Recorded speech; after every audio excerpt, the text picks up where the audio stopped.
नमस्कार, मी अभिजित करंडे. मुंबई तकमध्ये आपल्या सर्वांचं स्वागत आहे. गेल्या महिनाभरापासून बीड जे आहे ते देशभरामध्ये गाजतंय आणि त्याचं कारण आहे संतोष देशमुख यांच्या हत्येचं प्रकरण. पण त्याही पुढे जाऊन दोन मुद्दे बीडमधले खूप चर्चेत आहेत, ज्याचा उल्लेख आधी भाजपचे नेते सुरेश धस यांनी केलेला होता की परळीच्या विधानसभा इलेक्शनमध्ये खूप मोठ्या प्रमाणामध्ये गोंधळ झाला आहे किंवा बोगस मतदान करण्यात आलं, लोकांच्या वोटाला शाई लावून त्यांना त्यांच्या अधिकारापासून वंचित ठेवण्यात आलं, अशा प्रकारचे गंभीर आरोप केले. काही ठिकाणी बूथ कॅप्चरिंगचे आरोप केले. आणि त्यानंतर काल शरदचंद्र पवार राष्ट्रवादी काँग्रेस पक्षाच्या नेत्यांनी सुद्धा हेच आरोप केले नव्हे, तर त्यांनी इलेक्शन पिटिशन्स दाखल केलेले आहेत मुंबई हायकोर्टामध्ये. त्यातल्याच एका इलेक्शन पिटिशनचे जे दाखल करणारे नेते आहेत ते आहेत राजाभाऊ फड आणि राजेसाहेब देशमुख. आपल्यासोबत राजेसाहेब देशमुख आहेत आणि त्यांनी सुद्धा ही इलेक्शन पिटिशन दाखल केलेली आहे. देशमुख साहेब, तुम्ही आणि फड साहेबांनी इलेक्शन पिटिशन मुंबई हायकोर्टामध्ये दाखल केलेली आहे, तर काय कारण आहे? तुम्हाला काय त्या इलेक्शन पिटिशनमधून म्हणायचं? कसं ज्या ठिकाणी जो बऱ्याच आता जसं धनंजय मुंडे यांच्यावर डीसीसी बँकेचं लोन होतं, ते लोन त्यांनी ते दाखवलं नाही, हे राजीव फडने त्याच्यात मांडलेला मुद्दा आहे. पण माझं असं मत आहे की लोकशाहीमध्ये जे निवडणूक ज्या पद्धतीने व्हावं लागते ती निवडणूकच झाली नाही. कशी काय?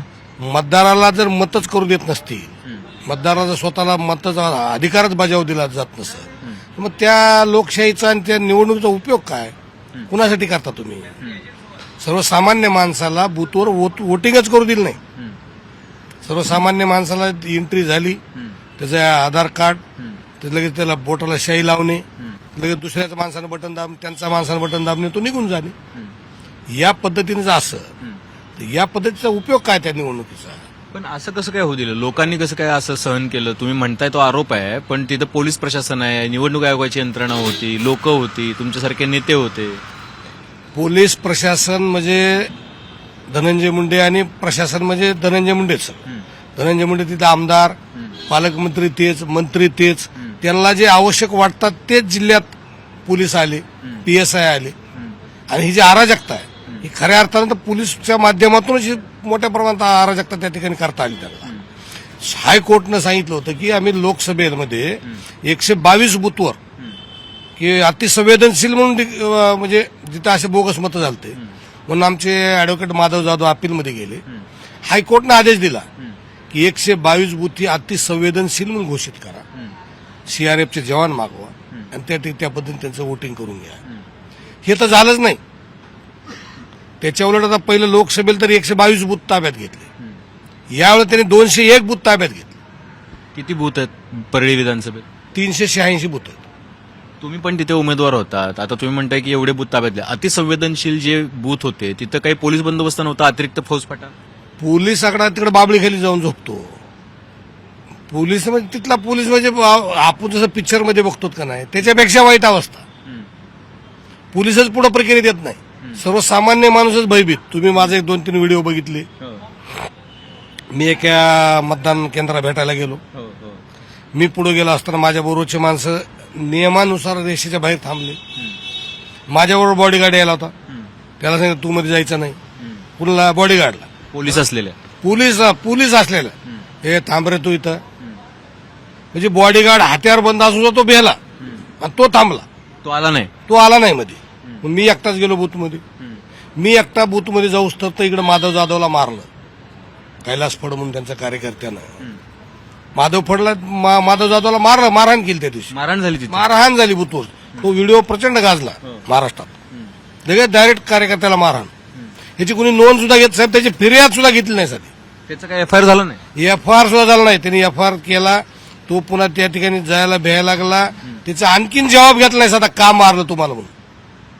आज तगायत PIनं साधा येऊन तेवढी सुद्धा कष्ट घेतलं नाही किंवा कशामुळे मारलं तुम्हाला, काय झालंय. FIR सुद्धा म्हणजे दाखल.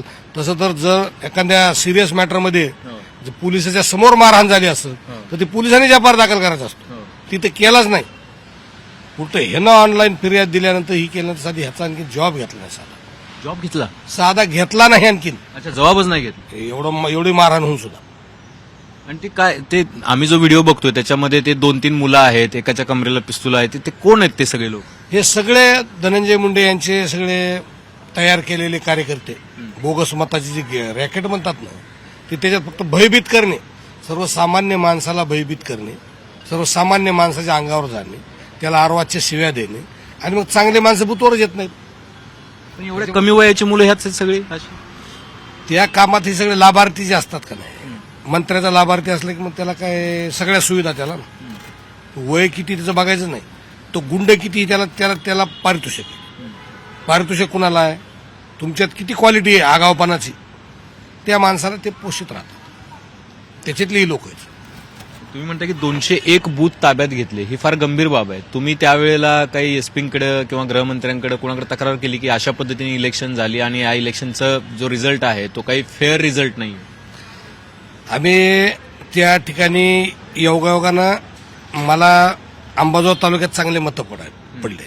तुम्हाला किती मतं मिळाली त्या इलेक्शन? 54,000 मतं पडले. ज्या भागात अंबाजोगाई तालुक्यामध्ये बोगस मत होत नाहीत, म्हणजे मी ज्या तालुक्यातून आहे त्या तालुक्यात 70 गाव आहेत, तर तिथं बोगस मतं होत नाहीत. तिथं आपलं फेअर लोकातल्या लोकशाहीत ज्या दृष्टीने ज्याला मतं करायचं त्याला करतात. तिथं मग त्या भागामध्ये मला जास्त मतं होईल म्हणून त्याने पेट्या फोडायचा नाद लावला. हे म्हणजे घाटनांदूरला पेटी फोडली, मुरंबीला पेटी फोडली, पुढे दुसरीकडे आणखी पेट्या फोडायच्या प्रक्रियेत होते. पेट्या फोडणे म्हणजे? पेटी फोडणे म्हणजे जास्त मतं पडायला या उमेदवाराला, मग तिथली पेटी घ्यायची, तिथले त्यांच्या त्या पोलिंग ऑफिसरनच पेटी फोडायची आणि डोकं हाणून घ्यायचं भीतीवर आणि आम्हाला मारलं म्हणायचं. म्हणजे असं इलेक्शन मशीन तिथंच फोडायचं? तिथं फोडायची, खाली उचलून टाकायची, आदळायची जोरात, आणि त्यानं डोक्याला हाणून घ्यायचं त्यांच्या ऑफिसरनं. सांगायचं आम्हाला लोकांनी मारलं, मग राजेसाहेब देशमुखच्या कार्यकर्त्यांनी मारलं.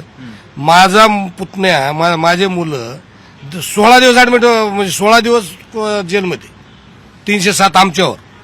म्हणजे बोगस मतं त्यांनी केली, निवडणूक बोगस मतानं त्यांनी काढली, पेट्या फोडल्या म्हणून आमच्यावरच आरोप दाखल केला. आमच्यावर साधं खर्चटलंच नाही कुणाला, तर 307 आमच्यावर दाखल केलं, मग आमच्या पोरावर. माझा पुतण्या इथे सगळे पोरं मध्ये जेलमध्ये घातले, आणि इतर 40 म्हणायचं. इतर 40 म्हणल्यामुळे दिसेल त्याला म्हणायचं तुझंच नाव आहे, तुझंच नाव आहे, तुझंच नाव आहे. त्याच्यात भयभीत होऊन लोक पळत जाणार. म्हणजे आहे ते लोक म्हणजे असं भयभीत वातावरण करायचं. सर्वसामान्य माणसाला त्या ठिकाणी भयभीत वातावरण करून त्या ठिकाणी तो बूथवर कसा येणार नाही, तो प्रेशरमध्ये कसा राहील. मग खोट्या केसेस दाखल करायच्या, त्यांच्या बंगल्यावरून सांगतात PSI हॅलो ते 307 दाखल करा, की लगेच 307ची झाली. पण हे कोण करतं खाली? कोण? हे धनंजय मुंडे आणि वाल्मिकांना कारभार सगळा धनंजय मुंडे वाल्मिकांना आहे. दोघंही त्या कामात आहेत, दोघाचाच कारभार आहे धनंजय मुंडे आणि वाल्मिकांनाचा हा कारभार. पण आता ज्या वेळेला तुम्ही हे सगळी प्रक्रिया होत होती त्यावेळेला तुम्ही कधी एसपींशी बोललात? ते अविनाश बारगळे एसपी होते, तिथले PI असतील, बाकी सगळ्यांशी बोललात, तुम्ही तक्रार करायचा प्रयत्न केलात? पोलिसांची तुमच्याकडं तुम्ही जी फेअर प्रोसेस म्हणतात ती तुम्ही केली का तुमच्या बाजूने? अविनाश बारगळ साहेबाची मी एकदा घाटबारीवर, म्हणजे मी ज्या बूथवर फिरायलो पण आमच्या भागातल्या, तर ते सगळे अविनाश बारगळ, ते आमच्या ऍडिशनल SP तिळके मॅडम, आणि ते सगळा पोलिसचा तोफखाना माझ्याच पाठीमागं. म्हणजे ज्या भागामध्ये मला चांगली मतं होईल, ज्या भागामध्ये लोकशाही पद्धतीने मतं होतात, त्या भागात ते माझ्या मागे फिरायले आणि माझ्या पुतण्याला ताब्यात घेतलं त्यांनी. माझ्या पुतण्या, मग मी SP ला म्हणलं अरे वा, जिथं बोगस मतं होईल तिथं जा ना, इथं चांगले मतं होईल, इकडं माझ्या मागे कशामुळे फिरता तुम्ही? आणि मग लगेच 4 वाजताच माझ्या पुतण्याला ताब्यात घेतलं. म्हणजे कशामुळे घेतलं? नाही देशमुख साहेब म्हणले त्याचं काही नाही, आपण तसा काही विषय फार मोठा नाही म्हणले. 6 वाजता ही निवडणूक झाली की 6 वाजता आपण पोलीस स्टेशनला बसू. आपण 6 वाजता गुन्हेगार नाहीत म्हणले ती, मी 6 वाजता सोडून देतो. 6 वाजता सोडून 6 वाजेपर्यंत फक्त ताब्यात घेतो गोंधळ व्हायला म्हणून पोराला ताब्यात घेतलं. 6 वाजता मी गेलो, आम्ही साहेब गुन्हा तर त्यानेच केला ना, काही बोलायचं नाही म्हणले. आता तुमच्या मुलावर केस झाली, एवढं आम्हाला समजून घ्या म्हणले. समजून घ्या आता एवढा तो गुन्हा झाला म्हणले, आम्हाला समजून घ्या. आता सॉरी. आपण सॉरी म्हणजे गुन्हे कशामुळे कशामुळे दाखल केला, हे 307 कशामुळे लावायला? समजून घ्या म्हणले, झालं. म्हणजे आम्ही आता अटक केलं म्हणजे, आम्ही तुमच्या मुलाला अटक केलेला आहे डायरेक्ट. त्याला आम्ही आता मेडिकल करून बीडला पाठवलं. किती दिवस तुमचा मुलगा पुतण्या किती लोकांना अटक झाली, किती दिवस आतमध्ये होते? माझा पुतण्या आणि त्याचे मित्र असे 8 जण 16 दिवस ऍडमिट होते, 16 दिवस जेलमध्ये होते. म्हणजे तुम्ही जामीन करून घेतला नाही? जामीन करून घेतला. मला आता गोष्ट सांगा की हे जे म्हणजे तुम्ही जे आरोप करताय हे फार गंभीर आरोप आहेत. म्हणजे तुमच्या पण लक्षात असेल, कारण तुम्ही कोर्टात तर गेलेलंच आहात आणि बूथ कॅप्चरिंग वगैरे या सगळ्या गोष्टी किंवा दहशतीचे आरोप. मग हे आरोप ह्याच्या आधी कधी का नाही झाले? लोकसभेच्या इलेक्शनच्या वेळेला तर तसे घटना घडलेल्या आणि त्याबद्दलचे हे आलं होतं, पण ते 2019 इलेक्शनमध्ये 14च्या इलेक्शनमध्ये का हे याच्या आधीपासून चालूच आहे? नाही, त्याच्या आधी एवढं अतिरेक नव्हता केव्हा. 2014च्या निवडणुकीत अतिरेक नव्हता. 2019ला पंकजा मुंडे धनंजय मुंडे असल्यामुळे त्यावेळेस त्यांचा तेव्हा पंकजा मुंडे स्वतःच मंत्री असल्यामुळं त्या स्वतः त्यांचा त्या ठिकाणी आमदार इतिहास होत्या, मंत्री त्या होत्या. त्याच्यामुळे पोलीस प्रशासन त्यांना तेवढा ताबा घेता आला नाही. 19ला जसे आमदार निवडून आले धनंजय मुंडे, त्याच्यानंतर जे त्यांनी पोलीस प्रशासनावर खऱ्या अर्थानं कमांड केलं. किती आमदार झाले, मंत्री झाले आणि पालकमंत्री झाले. आणि मग त्यांनी त्यांच्या विचाराचे, अराजकतेचे, सगळे काळा कारभार करायला जे जे काही सहकारी लागतात त्या विचाराचे सगळे दरबार इथं आणून ठेवला. परळीत त्यांनी, परळी असेल, शिरसाळा असेल, घाटनांदूर असेल, बर्दापूर असेल, त्यांच्या भागामध्ये असे काय काळे कारभार होतात तिथे? परळीमध्ये काय आहे काळा कारभार करण्यात? कोणचा कारभार नाही सांगा ना तुम्ही. आता ह्यांच्या काळामध्ये सगळे जिल्ह्यातला संपूर्ण मटका जोरदार सुरू. वाळू माफिया, कुठलं टेंडर न करता वाळू माफिया चालू होता. राखाचे टेंडर कुठलंही न होता राख तेच उचलतात सगळे. तुम्ही पाहिलं ना, संपूर्ण थर्मलचे राख तेच उचलतात, वाळू तेच उचलतात, मटके चालू आहेत, ते भिंगो गेम काही ते चालू आहेत, वेगळे असं जेवढे उद्योग नंबर 2चे धंदे असतात तेवढे बीड जिल्ह्यात आणि परळी तालुक्यात चालतात. तेवढे परळी तालुक्यात चालतात. पोलीस काय करतात? पोलीस त्याच विचाराचे आणतात ना. ते पोलीस म्हणजे वाल्मिकांना म्हणतील ते पोलीस करतात. आता शिरसाळ्याला एक PS आहे दहीफळे म्हणून, तो काय सांगतो की माझा एसपी बीडला नाही, माझा एसपी परळीत आहे. असं म्हणतो तोंडात. PS आहे डायरेक्ट समोर म्हणतो सगळ्याच्या, कुणाला लाजत नाही भेट. कार्यकर्त्याच टाईप काम करतो. मग त्या भागात रीतीचा जोरात व्यवसाय. मग रीतीच्या माध्यमातून शेकडो कोटीचे टर्नओव्हर. मी सगळे नंबर 2 धंद्यात, मग त्यांना सगळ्यांनाच पैसे मिळणार ना. कुठलं टेंडर नाही, काही नाही. जो शेतकरी रस्ता अडवेल, जो शेतकरी रस्ता खराब व्हायला म्हणून अडवायला काही अडचण आली की त्याच्यावर अन्नाच सांगते तिकडून की याच्यावर 307 करा, याच्यावर अॅट्रॉसिटी टाकून द्या. वाल्मिकांनाच बंगल्यावर गुन्हा सांगतात, हे गुन्हा नोंद करून टाका. खोटे गुन्हे जे मग ह्याला लोक ह्याला भेटतात ना, ह्या दहशतीला भेटतात. खोटे गुन्हे दाखल होतात. खोटे गुन्ह्याचा कुणी क्रॉस करायला तयार नाही साहेब. सरकार आहे का नाही हीच कळत नाही ना. शेवटी सगळं सरकार म्हणजे तेच, कायदा म्हणजे तेच, वातावरण म्हणजे तेच. ह्याच्यामुळे गुन्हेगारी निर्माण झाली. आता कोर्टातून तुम्हाला अपेक्षा काय आहे या सगळ्या इलेक्शन प्रोसेस? मला असं वाटतंय कोर्टात जसं 122 बूथ होते, कोर्टानं आदेश दिलता की अति संवेदनशील बूथ आहे ते घोषित केले. ते कोर्टानं, हायकोर्टानं घोषित केले. त्याच्यामुळे त्या ठिकाणी अति संवेदनशील तर झालंच नाही, उलट त्याच्यापेक्षा दुप्पट ताब्यात घेतलं ते. त्याच्यामुळे कोर्टाचा अवमान झालेला आहे. त्याच्यामुळे कोर्ट या प्रकरणात त्यांना माफ करणार नाही असं मला वाटतं. मला अजून एक प्रश्न आहे की आता संतोष देशमुख यांच्या हत्येनंतर तुम्हाला कल्पना आहे की त्या हत्येतला एक आरोपी कृष्ण आंधळे अजून पण फरार आहे. बाकीचे आरोपी पकडले गेलेत खून प्रकरणातले. आणि जी खंडणीचं प्रकरण आहे त्यात वाल्मिक कराड स्वतः आरोपी आहेत. ते स्वतः त्यांना अटक केलेली आहे, म्हणजे ते सरेंडर झाले. येऊन ऍक्च्युली अटक केली म्हणण्यापेक्षा ते सरेंडर झाले. तर तुम्हाला आता या प्रकरणामध्ये सरकार जे म्हणतंय की आम्ही याच्यामध्ये फेअर चौकशी करतो, SIT नेमली आहे, CID नेमलेली आहे आणि याच्यामध्ये कुठलाही पक्षपात भेदभाव होणार नाही, जी काही कारवाई करायची ती आम्ही करू. आता जे काही पोलीस प्रशासनाचा तुम्ही तिथला अनुभव सांगता, तुम्हाला असं वाटतं आता नवीन पोलीस अधीक्षक आलेले आहेत, आता त्या सगळ्या प्रकरणाला मला असं वाटतं की कायदा सुव्यवस्था प्रस्थापित होईल? आता असं वाटतं सध्या बीड जिल्ह्यामध्ये जे नवीन SP आलेत त्यांनी थोडी कायदा सुव्यवस्था थोडी प्रस्थापित करण्याचा चांगला प्रयत्न केलेला आहे. त्यांनी आल्या अगोदर ठाणे अंमलदार जे होते, ज्यांना बीट असायचे, ते सगळे बीट प्रमुख सध्या बदललेत. म्हणजे पर्यायाने एक चांगलं पाऊल त्यांनी या ठिकाणी या SPने उचललेलं आहे असं मला तसं मनातून वाटतं. जे आहे ते आपलं वास्तव काय, ते काय कुणाचंही काम चांगलं असेल तर चांगलं काम म्हणून सांगितलंच पाहिजे. तर हे जेव्हापासून SP आलेत तेव्हापासून जिल्ह्यातले सगळे नंबर 2चे धंदे बंद झाले. थोडं अराजकताही बंद झालेली आहे. ठाणे अंमलदार बदललेले आहेत, थोडं प्रशासन बदललेलं आहे. पण आता तुम्हाला वाटतं की हे प्रकरण जे आहे ते तडीच जाईल?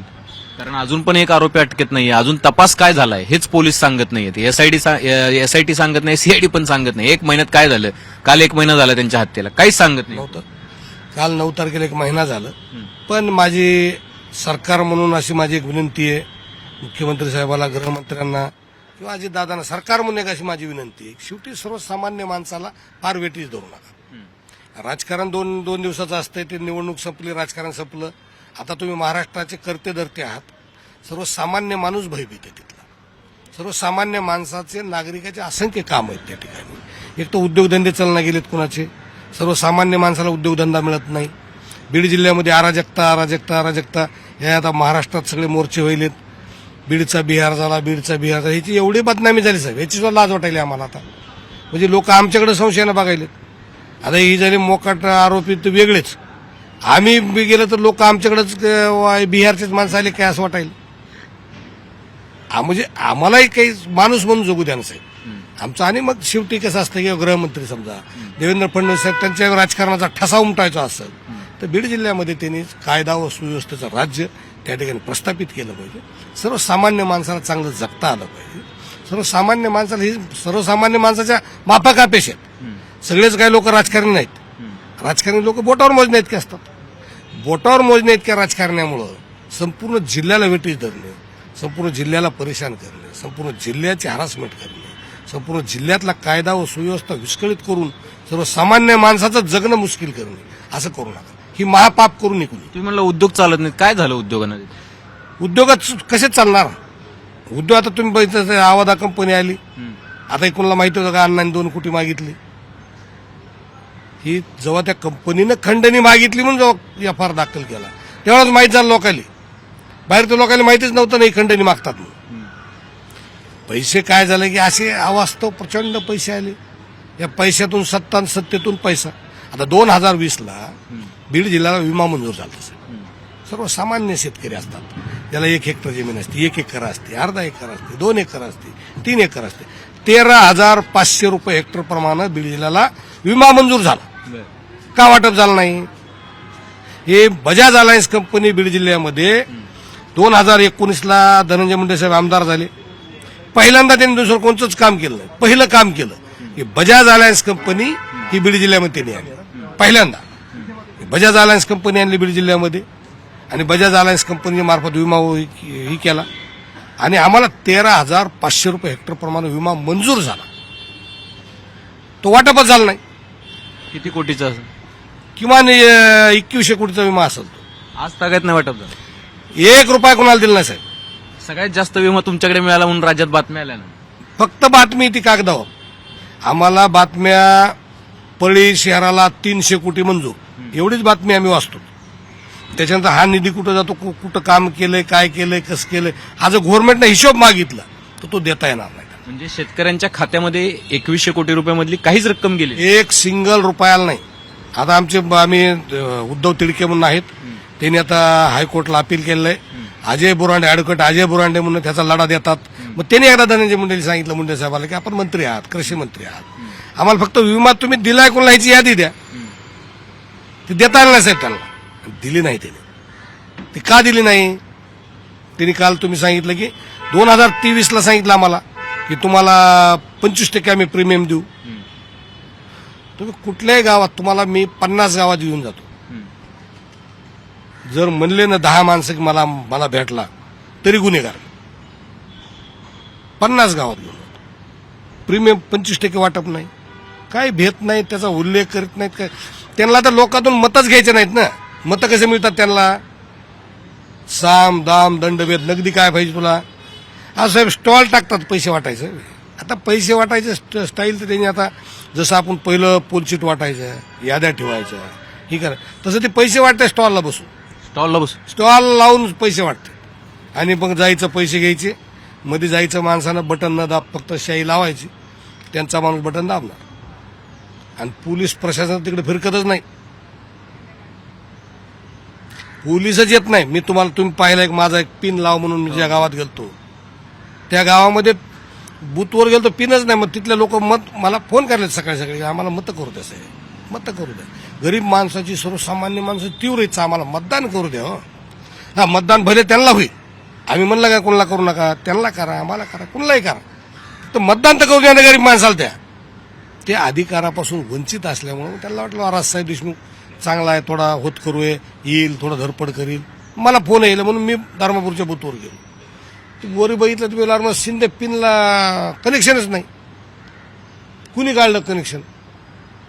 शिंदे पिन लाव म्हणल्यावर पुन्हा मग ती खुर्ची घेऊन त्यानं ही करून तुम्ही बघितलं त्यानं मग पुन्हा सगळ्याच्या देखत पिन लावलं, फाट दिवशी उजेड पडला.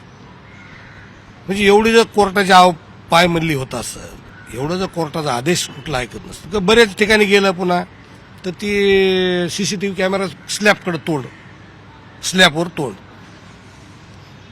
कुठं पिन नाही, कुठं स्लॅबकडे तोंड. काय म्हणजे कशाला लोकशाही राहील कशाला सांगा साहेब? लोकशाहीला अर्थ आहे का काही? मग असं तर घरी बसूनच मतदान निवडून आला असतात ना तुम्ही. ही निवडणूक तर कशाला घेता, कशाला खर्च करता गव्हर्नमेंटचा, कशाला गव्हर्नमेंटची बेजारी काढायला, कशाला एवढं प्रशासन, पोलीस प्रशासन, निवडणूक आयोगाने कशाला बेजार करता? घोषित करा ना घरी बसून साहेब, हे आलेले आहेत. ह्याच्या व्यतिरिक्त काय दुसरा काय मार्ग आहे काही? सर्वसामान्य माणसाला जर कुठला अधिकारच मिळणार नसेल, सर्वसामान्य माणूस त्या बाबतीतून परेशान. बीड जिल्हा ऊसतोड कामगाराचा जिल्हा, गरीब माणसं राहतात, सर्वसामान्य माणसं राहतात. सर्वसामान्य माणसाला आधार देऊन याला त्या परिस्थितीमधून बाहेर काढणं ही नैतिक कर्तव्य आहे राज्यकर्त्याचं. ती न करता ही फक्त टोळी तयार झाल्या, त्या ह्याच्यामधून फक्त एक टोळ्या तयार झाल्या या नंबर 2च्या पैशावर. आणि मग सगळे आरोपी, सगळे धनदांडगे लोक, सगळे साम दाम दंड, थोडं जरा ज्याच्यात ताकद आहे ती सगळे लोक एकत्र आले. आणि मग गरीब माणसाला शेवटी कुठला दे थांब म्हणलं तर माणूस म्हणतं कशाला, पुन्हा खोटा गुन्हा, नाही तर पुन्हा मधी, नाही तर पुन्हा मार, त्याच्यापेक्षा 4 रुपये घेऊन जाऊ आपलं कामावर. मला एक गोष्ट सांगा की आता हे ज्याला प्रकरण चालू झालं, तर हे चालू झालं खऱ्या अर्थानं संतोष देशमुखच्या हत्येनंतर या सगळ्या गोष्टी एक एक वर यायला लागल्या. तोपर्यंत त्यातली काही कुठल्या गोष्टी फार वर नव्हत्या. इलेक्शन बद्दलच्या गोष्टी होत्या पण त्या कोर्टाच्या अधीन नव्हत्या. आता त्या पिटिशन पण फाईल झालेल्या आहेत. आता संतोष देशमुखांच्या हत्येनंतर राज्यभरात आक्रोश आहे. आता राज्यभरात आक्रोश आहे आणि मोर्चे निघतायत, सगळं होते, पण त्याच वेळेला एक त्याला जाती अँगल देण्याचा प्रयत्न होतो. म्हणजे टार्गेट केलं जाते, मीडिया ट्रायल होतीये धनंजय मुंडेंची, राजीनामा मागितला जातोय, बदनाम केलं जातंय एका प्रकारे. मी या प्रकरणाशी मान्यता नाही साहेब. माझं असं मत आहे की या प्रकरणाशी हा जातीवादाचा कुठलाही संबंध जोडू नये. ही या महाराष्ट्रात एक क्रूर झालेली हत्या आहे. संतोष देशमुख हा एक निष्पाप सरपंच होता, अतिशय सामान्य घरातलं पोरग आहे. तुम्ही जर गावात, आणि तो भाजपचा पोलिंग बूथ एजंट आहे, कुठल्याही पक्षाचा असो, शेवटी माणूस आहे साहेब. तो भाजपचा जरी पोलिंग एजंट असेल तर तो माणूस आहे. माणसाला माणसा टाईपच बघितलं पाहिजे. त्या माणसाची ज्या पद्धतीने क्रूर हत्या झाली, ती अशी हत्या सरासरी माणूस दुश्मनला सुद्धा करीत नाही. दुश्मनाने सुद्धा एवढं क्रूर हत्या करत, ह्याची दिल्लगी होईल. ह्याला कुठल्या जातीत त्याला विभागू नका. हा कुठल्या जातीचा आहे, कुठल्या जातीचा आहे तर मग भाजप म्हणलं की आमच्याकडे कोण येतो? सरासरी बीड जिल्ह्यामध्ये सगळ्यात जास्त लोक भाजपचे, वंजारा समाजाचे भाजप लोक आहेत. जातीवाद केव्हाच नव्हता साहेब. आम्ही बी गोपीनाथ मुंडेच्या जिल्ह्यामध्ये काम करत होतो, आम्ही गोपीनाथ मुंडेचे सहकारी होतो आणि अतिशय जवळ चांगले सहकारी होतो. अराजकता नसायची. गोपीनाथ मुंडे साहेब राजकारणापुरतं राजकारण करायचे, त्याच्यानं आम्हाला बोलायचे. ते जेव्हा सभापती, ते जेव्हा 95 ते 99ला उपमुख्यमंत्री होते, गृहमंत्री होते, उपमुख्यमंत्री होते, त्यावेळेस मी अंबाजोगाई तालुक्याचा उपसभापती होतो साहेब. प्रत्येक कार्यक्रमाला अतिशय सन्मानानं पत्रिका यायची, मला सुद्धा. त्यांनी एक साहित्य संमेलन घेतलं परळीला, सोफ्यावरची पत्रिका, म्हणजे सभापती, उपसभापती, आम्हाला सगळ्याला त्यांच्या बरोबरीनं बसण्यासाठी पत्रिका दिल्या, बोलवलं. आणि समोर गेले की म्हणायचं काय राहायचं, फार जोर दिसायला म्हणले, यावर पंचायत समिती हाणली तुम्ही आमची. ते लोकशाही पद्धतीनं असं. आणि मग त्यात ही करायची. मग आम्हालाही असं वाटलं तर आम्ही एकदा त्यांचा प्रचार केला. 2014ला मी मुंडे साहेबांचा प्रचार केला. ते कशामुळे केला? किंवा जिल्ह्यातला एवढा मोठा माणूस पडू नये. काही त्यांचा 1 रुपया घेतला नाही. त्यांच्या मुलीला माहिती, धनुभाऊला माहिती, कुणाला माहिती. आम्ही त्यांच्या 1 रुपयाच्या शर्मिंद नाहीत का. मग ते काय म्हणलं किंवा एवढा मोठा माणूस आहे, त्याला महाराष्ट्राचं आता बीड जिल्ह्याचं नाव देशाच्या पातळीवर गेलं, एवढा मोठा माणूस पडू नये म्हणून आम्ही त्या काळात थोडं एकदा 2014ला आम्ही त्यांना प्रामाणिकपणाने मदत केली. मी तेव्हा काँग्रेसचा तालुका अध्यक्ष असताना सुद्धा त्यांना मी काही म्हणजे प्रचार केला त्यांचा. त्यावेळेस ही सांगून केला की आम्ही काँग्रेसचे, आम्ही काही पुढं काही ह्यांच्यात येणार म्हणजे ह्यांच्या पक्षात नाही. पण एक मोठं नाव आहे, आता जिल्ह्याचं नाव एवढं मोठं झालंय तर ती शेवटी त्यांना ही आहे. पण मुंडे साहेबासारखा माणूस पाडू नये जिल्ह्यात, म्हणून थोडा एवढा आम्ही प्रचार त्यांचा केलेला आहे असं सांगून आम्ही एकदा प्रचार केला. त्यांनी त्या मोठ्या मनानं स्वीकारायचं. निवडणूक संपली, पुन्हा आम्ही आमच्या काँग्रेसच्या कामाला लागलो, ती त्यांच्या ह्याच्या कामाला लागले, भाजपच्या कामाला. पण फार एवढं असं अराजकता नव्हती. गोपीनाथ मुंडे एक माणसातला लीडर होता, आणि मराठवाड्यामध्ये विलासराव देशमुख असतील, गोपीनाथ मुंडे साहेब असतील, ही असली की आम्हाला आमची थोडी छाती भरून चला आहे समाज. मग त्यावेळेस आम्ही समाज म्हणून प्रचार केला का? मी तेव्हा मराठा होतो ना. जातीवाद म्हणून प्रचार केला का आम्ही त्यांचा? आमच्या मनात असता आम्ही मुंडे साहेबांचा प्रचारच केला असताना 2014. जातीवाद कोण करतं साहेब? जे निष्क्रिय माणसं असतात, काहीच काम करायचं नाही, जातीवाद करायचं सोपं काम. जे माणसं निष्क्रिय आहेत, काय कवा झोपायलेत, कवा उठायलेत, कवा लोकांच्या कामात, हे कोणालाच माहित नाही. मजा करायलेत, निवडून येईलेत, मजा करायलेत, आणि मग जातीवाद करायचं. जातीवाद म्हणलं की एक संच पूर्ण माग येतो. कुणावर अन्याय झाला? अहो, सत्ता सगळी तुमची, तुमच्यावर काय अन्याय झाला? आज तर आहे 2080, फक्त एक 85 ते 90 दौंड साहेब आलते, तो एक इन्सिडेन्स सोडला तर आहे 2080 पासून ते 24 पर्यंत त्यांची सत्ता आहे.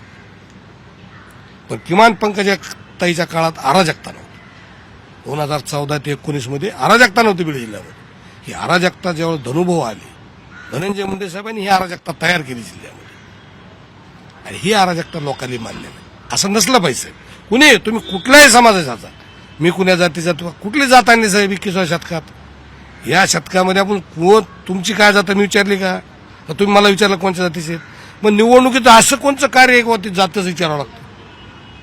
आता मात्र लोक आम्हाला बीड जिल्ह्यात जात विचारायला. हे कुणी जातीवाद केला? याचं कारण सुद्धा धनंजय मुंडे साहेब आहेत. आज जातीवाद, टोकाचा जातीवाद बीड जिल्ह्यात धनंजय मुंडे साहेबांनी केला. आता काम काहीच करायचं नाही, जातीवाद करायचा, ही करायचं.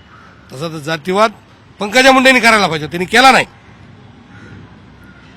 आणि हे प्रकरण माझं असं मत आहे की पंकजाताईंनी लावून धरायला पाहिजे होतं धनंजय देशमुखच्या बाजूनं. आता त्यांनी दोनदा ही सांगितलं, अरे कुणाच तरी लिकरू येते, त्याची आई घरी वाट बघते, याला कुठला जातीचं स्वरूप आणलं साहेब? कृपया सरकारला सुद्धा आमची विनंती, याला जातीत मोडू नका, आणि त्या जातीच्या पद्धतीने भाषणं कुणी करू बी नाही, असं माझी नम्र विनंती. कशामुळे जातीवाद भाषणं करतात? तुम्हाला असं का वाटतं? तुम्ही काल बोलता म्हणलं की आमच्या जिल्ह्याची परिस्थिती अशी आहे की कुठली कंपनी येणार नाही, रोजगाराचा प्रश्न होईल, आम्हाला कोणी मुली देणार नाही. एवढा गंभीर प्रश्न तुम्हाला वाटतोय की पार लग्नांचे पण प्रॉब्लेम होतील? मी जो प्रश्न मांडला होता तो निवडणुकीच्या सुरुवातीला असा मांडला किंवा वैद्यनाथ कारखाना बंद झाला, पनगेश्वर कारखाना बंद झाला. धनंजय मुंडे साहेबांनी अंबाजोगाई सहकारी साखर कारखाना सुरू होता आडसकर साहेबाच्या काळात, तो सुरू असलेला कारखाना त्यांनी चालवायला घेतलेला कारखाना पुन्हा तो ह्यांच्याकडे गेला की ह्यांनी बंद केला. मुंडे साहेबांनी 2 वर्षात बंद केला. जगमित्र नागा सुतगिरणी म्हणून होती, जी पंडितांनी काढली होती, ती धनंजय धनुभाऊनं बंद केली. म्हणजे सुतगिरणी बंद, मतदारसंघातले 3 कारखाने बंद, एकही उद्योग जर सुरू नसेल तर मग धनंजय मुंडे म्हणजे सुरू असलेला कारखाना घेतला अंबाजोगाई कारखाना. मग आम्ही काय म्हणलो, धनंजय मुंडे काय कुलपाचे ठोक व्यापारी आहेत का? म्हणजे जर सुरू असलेल्या उद्योगाला जायचं आणि कुलूप लावायचं, मग सगळे उद्योगधंदेच बंद असले. पण साहेब ह्याच्या पाठीमागची पार्श्वभूमी थोडी बघा ना. एक कारखाना बंद झाला की 1000 माणसं बेकामी होतात, त्याच्यावर आधारित असलेले 5000 कुटुंब बेकामी होतात. पर्यायानं 5-6 हजार कुटुंब जर बेकामी होत असतील तर 5-6 युनिट मोठे मोठे बंद झाले. पर्यायानं 50,000 लोकांचा रोजगार गेला. नवीन पोरले नोकरी कुठं लागणार नाही याची क्षमता नाही. नोकरी लागल कुठं, आता कुठं लागणार? उद्योगाचे मोठे बंद आहेत तर, आणि नवीन उद्योग तर सुरू होईना गेला कुणाच्यानं. कुणापाशी भांडवल नाहीत, काही नाम नाही. परळी म्हणलं की लोक सगळे आता अराजकतेच्या दृष्टीनं बघायला लागलेत, बँका लोन देत नाहीत.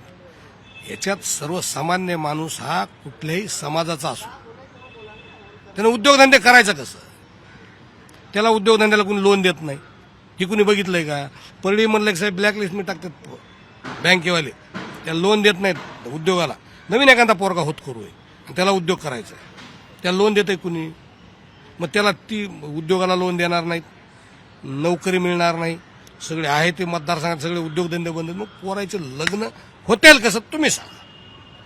म्हणून मी म्हणलं की मला आमदार करा, मी सगळे हे उद्योगधंदे सुरू करतो. उद्योगधंदे सुरू झाले की पोरले आपोआप नोकऱ्या लागतात. नोकऱ्या लागल्या की त्या पोरले काही उद्योगधंदे आहेत. 6,000 कुटुंब, वेगळ्या वेगळ्या कुटुंबातील पोरं, कुठल्याही समाजाचे असो, कुठल्याही जातीपातीचे असो, त्यांना उद्योगधंदे सुरू होतील. कुणाला नोकरी मिळेल, कुणाचा उद्योग सुरू होईल. आणि मग त्याच्यानंतर शेवटी मुलीचा वडील काय विचारतो, काय करतो मुलगा, नोकरीला म्हणलं की लग्न होतं. काय करतो मुलगा, चांगला उद्योगी म्हणलं की लग्न होतं. आणि मग असं झाल्यानंतर लग्न होतील. आणि मी लग्न करतो असं म्हणलं, या चुकीचं बोललो काही. ही वास्तव आहे. तुम्ही आज थोडं ग्रामीण भागामध्ये जास्त आहे. खेड्यात गेला तर पारावर 100, 150 पोरं बसलेत. सुशिक्षित, बेरोजगार, अतिशय तज्ञ शिकलेले पोरच आहेत. स्मार्ट शिक्षण झालं, फर्स्ट क्लास आहे, कुणी मेरिट आहे. आणि वरचे ते पोरं पारावर बसून बसून बसून जो एकदम निर्व्यसनी पोरं गावात येतो आणि तो कालांतरानं त्या प्रक्रियेत जाऊन त्याचा जेव्हा मूड पूर्ण डाऊन होतो, जेव्हा त्याला फ्रस्ट्रेशन येते, त्या दिवशी तो थोडं घ्यायला सुरुवात करतो थोडी. आणि मग व्यसनाधीनता वाढते. आणि एकदा व्यसनाधीनता पोरगा प्यायला म्हणलं त्याला कोणी पोरगी देईल का? एक तर अगोदरच मुली कमी, त्याच्यात पुन्हा काम नाही, आणि त्याच्यात पुन्हा थोडा पोरगा घ्यायला म्हणल्यावर त्याचं आहे का लग्न व्हायचं संबंध? असे पारावर शेकडो पोरं बसून. आता जर मला शेवटचा प्रश्न आहे की आता जर ही परिस्थिती बदलायची असेल तर तुम्हाला सगळ्यांना मिळून प्रयत्न करावा लागतो. तुमच्या काय अपेक्षा आहेत? धनंजय मुंडेंशी तुम्ही बोलणार आहेत, कारण तुम्ही शेवटी एका जिल्ह्यातले लोक आहेत, कुठल्या ना कुठल्या कार्यक्रमात भेटणार आहेत तुम्ही. हे सगळं थांबलं पाहिजे, हे सगळं रुळावर आलं पाहिजे गाडं. आणखीन ही चांगल्या विचारानं असेल तसं काय आम्ही काय फार म्हणजे माझी आणि त्याची फार काय खानदानी दुश्मनी आहे किंवा फार त्याचं काय माझा बांधाला बांध आहे असं काही नाही. आम्ही तसं राजकारणात ह्याच्या आधी लोकसभा निवडणुकीच्या आधी आम्ही राजकारणात कुठं काय एखाद्या कार्यक्रमाला ती प्रमुख पाहुणे आम्ही प्रमुख पाहुणे असायचं, भेटलो ते आणखीन समोर आल्यावर बोलतो काय चाललंय काय नाही, काही ते आपली दुश्मन थोडीच येते, त्याच्याबद्दल नाही. त्यांनी हा स्वभाव बदलला पाहिजे. त्यांना थोडं जिल्ह्याचं आता त्यांचं निवडणूक झाल्यावर एक 4थ्या दिवशी त्यांनी एका डॉक्टर यशवंत देशमुख अतिशय चांगला माणूस होता, प्रामाणिक, ज्यानं माझं काम केलं. काल बूथ काही 10-15 बूथवरती अतिशय प्रामाणिक काम केलं. त्याच्यावर वाल्मिकांनी विनयभंगाचा गुन्हा टाकला. डॉक्टर एक महिला पाठविली, कर्मचारी पाठविली, म्हणजे परळीतली एक महिला पाठविली. आणि महिला पाठवून लगेच तिने ती थोडं केलं, लगेच ही केलं की लगेच विनयभंग झाला आणि लगेच पोलीस स्टेशनला गेल्यानंतर मग लगेच वाल्मिकांना आले, लगेच कार्यकर्ते गोळा केले. आता अण्णा म्हणलं तर काय बघायचं काम नाही, बघूच तर 1000 लोक, अण्णाचा आदेश आला म्हणलं की 1500 लोक गोळा झाले. लगेच डॉक्टर विनयभंग टाकताना तिथला PSI निघून गेला, त्याला ते आवडलं नाही. त्याला बरोबर नाही, आता चुकीचा गुन्हा आहे हा, त्याला आवडलं नाही, ते दुखायलं वगैरे वगैरे म्हणून गेलं. ते DYSPला बोलले, 3 विनयभंगाचा गुन्हा दाखल केला, अॅट्रॉसिटी दाखल केली. रितसर काही इंटरनल लोकांनी, पोलिसांनी सांगितलं, काही लोकांच्या पोलिसाच्या डोळ्यातून पाणी आलं. त्यांनी सांगितलं डॉक्टरला तुम्ही निघून जा, आमची विनंती तुम्ही निघून जा, नाही तर आम्हाला नाही लागलं तुम्हाला अटक करावं लागेल. आणि त्या काही मध्यम त्याचे जे रोजच्या सहवासातले ज्यांच्या ते पोलीस पेशंट असायचे आम्हीच्या, त्यांनी पाठवून दिलं डॉक्टर बाई. आणि मग त्याच्यानंतर ती झाले गुन्हा. मग तिथं 2-3 दिवसात मिटिंग घेतली. मिटिंगला यायला लोक भेटतात पुन्हा. मग तरी आपलं 100-150 लोक आले, मिटिंग झाली आमची. ते म्हणले उद्याच्याला आपण पोलीस स्टेशनला पत्र देऊ, खोटे गुन्हे दाखल करू नका म्हणून. पुन्हा तर माणसं येणं गेले साहेब. दुसऱ्या दिवशी पोलीस स्टेशनला चला म्हणल्यावर तर 2 तास वाट बघून 30-35 लोक आले. मी आता फार वेळ करण्यात मजा नाही, जे आहे ते आपलं देऊन टाकू. असं तुमच्या टीव्हीसारखं इंटरव्ह्यू त्या TV9ने विचारलं ह्याच्या पुढचं आंदोलन. आमचं काय आंदोलन राहणार साहेब? आम्ही त्या दिवशी विनंती केली, धनंजय धनुभाऊला केली, वाल्मिकांना केली. आता निवडणुकीचा आनंद घ्या ना, तुम्ही निवडून आला, तुम्हाला आनंद वाटायला पाहिजे की निवडून आला. त्याचा आनंद घेण्यापेक्षा तुम्ही तर ही गुन्हे दाखल करायला सुरुवात केली. आता मग आम्ही पडून आम्हाला आनंद आहे. त्याचा लोकशाहीमध्ये विजय होतो, पराजय होतो. आणखीन आम्ही काय पुढं प्रक्रियेत कवा येणारच आहेत. जे संपलं, निवडणूक संपली, पार्ट संपला. ह्यांना कुठलाच आनंद नाही. ह्यांना फक्त एकमेकाला सडविणे, जिरविणे, खोटे गुन्हे दाखल करणे, दबदबा निर्माण करणे, अराजकता निर्माण करणे, सत्ता ताब्यात घेणे. फक्त तो डॉक्टर थोडा नगरपालिकेच्या हिशोबाने एक चांगला उमेदवार आला. ते अण्णाला वाटलं पाहिजे पुढे भविष्यात उमेदवार होईल, त्याला थांबविलं पाहिजे. लगेच ही जी गुन्हे आहेत, खोटे गुन्हे जे दाखल आहे ना, हे आताही माझी गृहमंत्री साहेबांना विनंती आहे की खोटा गुन्हा हा त्यांच्या घरी येऊन दाखल होऊ देऊ नका. हे बरं नाही. आणि सगळ्या समाजाला त्रास आहे. एका समाजाला कुठल्या नाही, टोटल जेवढे समाज आहेत परळी तालुक्यात तेवढ्या समाज. संतोष साहेब, दुसरं उदाहरण त्याच दिवशी घ्या. आज संतोषचा मर्डर झाला. दुसऱ्या दिवशी संध्याकाळी दुबे साहेब म्हणून, सुमंत दुबे म्हणून आहेत, फार मोठा व्यापारी, जो गोपीनाथ मुंडेचा खास दोस्त होता आणि भाजपचाच खास. तर हयात भाजपचा माणूस, गोपीनाथ मुंडेचा खास दोस्त, कार्यकर्ता कम दोस्त, त्याच्या मुलाचं अपहरण केलं. त्याच्या मुलाला उचललं की लगेच काळी स्कॉर्पिओ ती लगेच पोरा गाडीत घातला आणि न्यायला. त्यानं काय केलं, घरी फोन केला, वा जेवढे कपाटात पैसे जेवढं सोनं आहे तेवढं घेऊन ये. त्याच्या घरी येऊन कपाटातून पैसे आणले, सोनं आणलं, त्यांना दिलं. 10 किलोमीटर सोडून दिलं. दुसऱ्या दिवशी सकाळी 11 वाजता पोलिस गेले त्यांच्या दारात दुबे साहेबाच्या. कसकस झालं तर ते दुबे साहेब फाडदिशी बाहेर गेले, उंबऱ्यात उभारले, सगळ्याला विनंती केली पोलिसांनी, कृपया माझ्या घरी येऊ नका, जे झाले झाले, माझं पोरग जिवंत घरी आलं, कृपया माझी कुठली इच्छा नाही, तुम्हाला केस द्यायची इच्छा नाही, केस करण्याची इच्छा नाही, ना माझं कुठली तक्रार नाही, ना माझं कुणावर ऑब्जेक्शन नाही, विनंती पोलिसाला करायला बाहेर येऊन. साहेब, ही अवस्था त्या ठिकाणी जर परळीत झाली असेल तर सर्वसामान्य माणसाने कसं जगायचं? कुणाबद्दल घडलं? ही गोपीनाथ मुंडेचे खास दोस्त दुबे साहेब, त्यांच्या मुलाला उचलून द्या. संतोषचा मर्डर झाल्यानंतर दुसऱ्या दिवशी संध्याकाळी 8ला काय एवढी ही आहे लोकात? का बाबा तुम्हाला एवढं उत्साह? मला असं वाटतं की ह्या लोकांनीच केलं ते. कायदाच राहिला नाही साहेब. ह्या लोकांनी केलं का नाही केलं म्हणणार नाही मी, तर कायद्याचं प्रभुत्व राहिलं नाही, कायद्याची भीती राहिली नाही.